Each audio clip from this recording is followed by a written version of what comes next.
To borrow from the great Denny Green, they are who we thought they were. The sky is not falling in Green Bay and Chicago, unable to find their footing on dry land. Unlike that fateful night in 2006, there would be no Bears comeback late in this one as Aaron Rodgers leads his team to victory again against their bitter rivals, 19-25, 234, 2 touchdowns, as the Packers move to an even 1-1 with a win in the division.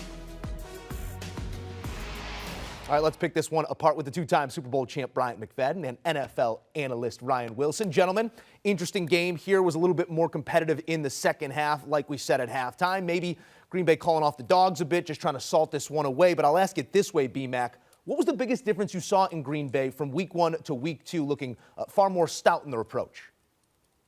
Just the balance offensively. The running game was definitely on point tonight, led by Aaron Jones, 132 yards on 15 carries and a touchdown. In totality, they had over 200 yards on the ground. So that was impressive. That was a much improved element from what we did not see week 1. And then defensively, outside of that first scoring drive for Chicago, we didn't see anything. They did a great job in neutralizing Justin Fields. They gave up some yards on the ground, but most importantly, they were able to collapse the pocket. They sacked him a few times. And then, of course, we saw that Jair Alexander interception to seal the game for the Green Bay Packers. So I think, collectively speaking, a nice total effort on both sides of the football. And clearly, we did not see that same effort in week 1 against the Vikings. No, that's right, B-Mac. I mean, you hit the nail on the head. The Packers no-showed on both sides of the ball in week 1, and they showed up in full force for the home opener at Lambeau Field there. You mentioned Aaron Jones wasn't very involved in week 1. He was extremely involved and arguably the most important player on the field for the Green Bay Packers, at least offensively, in this game. You mentioned Jair Alexander's interception at the end there. By that point, the game felt like it was signed, sealed, and delivered for the Packers there. We can talk about Justin Fields' usage or the lack thereof, but I think for the Packers, it's a win that we saw coming. We knew that Aaron Rodgers didn't show up last week. He typically follows up those type of performances with big-time performances. He did that here tonight. Got the young players involved, and as we talked about, the running game was huge in that success. Where that game felt like it was decided, Joe, by halftime. Yeah, I mean, you can't claim the deed to a major metropolis and not show up, and 12 did just that in this game, getting another victory over the Bears. It's always fun to go big picture sometimes when we're talking about rivalry matchups and few more storied in the game than this. How much of this, Ryan, is one team having a mental edge over another and the other not knowing how to beat their opponent? And is it just one team has consistently, as players and coaches have changed, still just been the better team year in and year out? I think that's one way to look at it, Joe. But the other way to look at it is I think Matt Eberflus, he might be the right coach for this job because it feels like the players are buying into what he's selling. And what he's selling is we're not making excuses. We're playing hard. We're doing all the little things to try to get to this next level. We don't have all the players yet, but we're going to get them. This is part of the process. And by the way, when you have a franchise quarterback, possibly one of the 2 or 3 greatest players in the history of football in Aaron Rodgers, it makes your job a lot easier. I sort of joked that Matt LaFleur, I still don't know if he's a good coach because he has Aaron Rodgers who just wins 13 games every year. Clearly, he is a good coach, but it's a lot harder when you don't have a Hall of Fame quarterback. So I think the disparity, as we sit here, is pretty striking, but I think that disparity is going to change a lot once Aaron Rodgers retires, and if Eberflus can continue to stay on this course and continue to get the buy-in. I don't know if the Bears, they're a better football team than I thought before the season began. I will say that. And I don't know if the Bears are as bad as perhaps we think they are as we sit here moments after this game. I think Eberflus might be the right man for the job, but you got to have players, and that's how the NFL works. He's getting there, but they're not there yet in Chicago. Maybe we file them under a not an easy out right now, the Chicago Bears. We'll see how they develop between now and December 4th when these two teams meet again.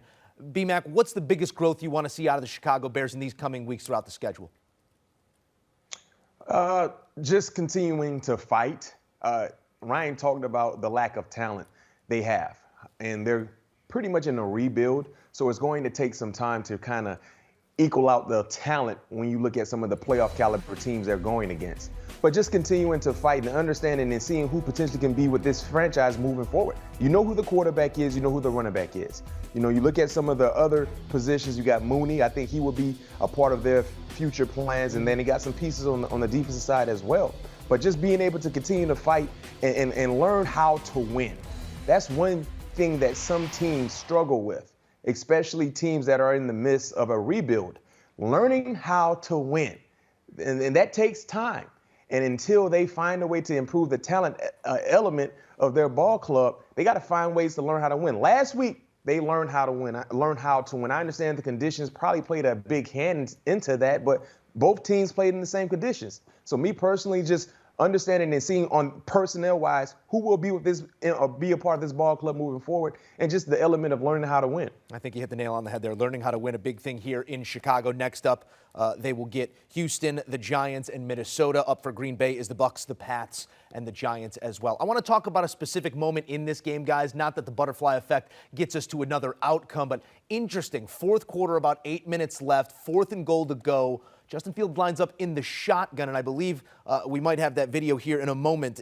And he appears to, here's the third down look, as he strides for the pylon, initially ruled a touchdown, reviewed, was not a touchdown, and then on 4th and goal, out of the shotgun, Fields may have gotten the goal line. Two-part question here, Ryan. Did he get the goal line, and do you take any issue with the play call, putting Fields in shotgun? Well, he got the goal line. You can see it here, and the sticking point is that you have to see the football. Well, I can see the football, and it's over. It broke the goal line. That's a touchdown.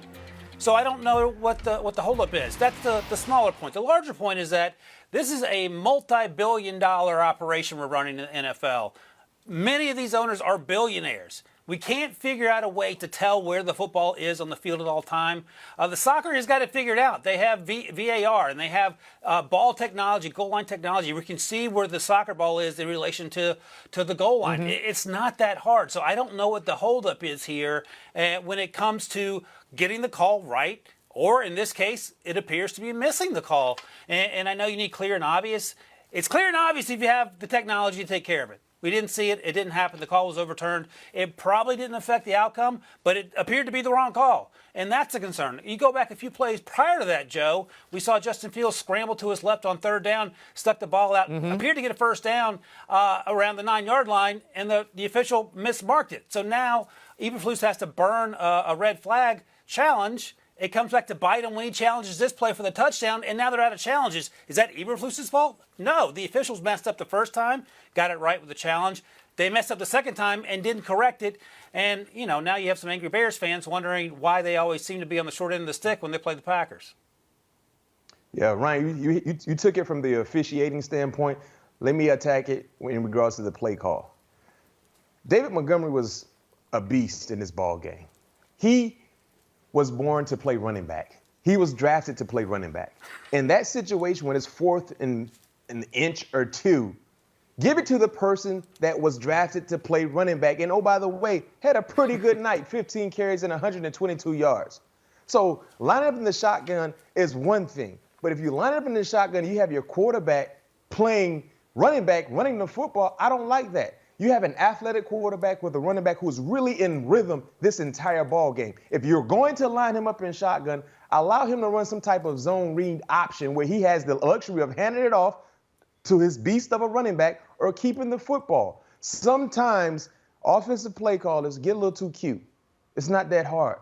Just do what you've been doing. Like I said, 15 carries for 122 yards. 15 carries for 122 yards. In that situation, if you're not going to line up under center and quarterback sneak it, give it to the next best option in that situation, which is the running back, David Montgomery. Can't go get 6 inches. You don't deserve it. And that was not the situation that the Bears found themselves in shotgun. You took the words out of my mouth, B-Mac. Line up under center, go get it, or turn around and give it to the back. That was not the case. Revisionist history will not tell that story. It's now 7 straight the way the Packers in this rivalry. We appreciate the insights, as always, throughout the day, gentlemen. And here's a look at what's coming your way. A little Monday night 2-pack. The Titans and the Bills leading it off at 7:15 Eastern. And then rounding it out, a pair of NFC hopefuls, the Vikings and Eagles, both making big statements in Week 1. Who will follow it up with a shout in Week 2? Monday night coming your way. We'll keep you locked right here on CBS Sports HQ.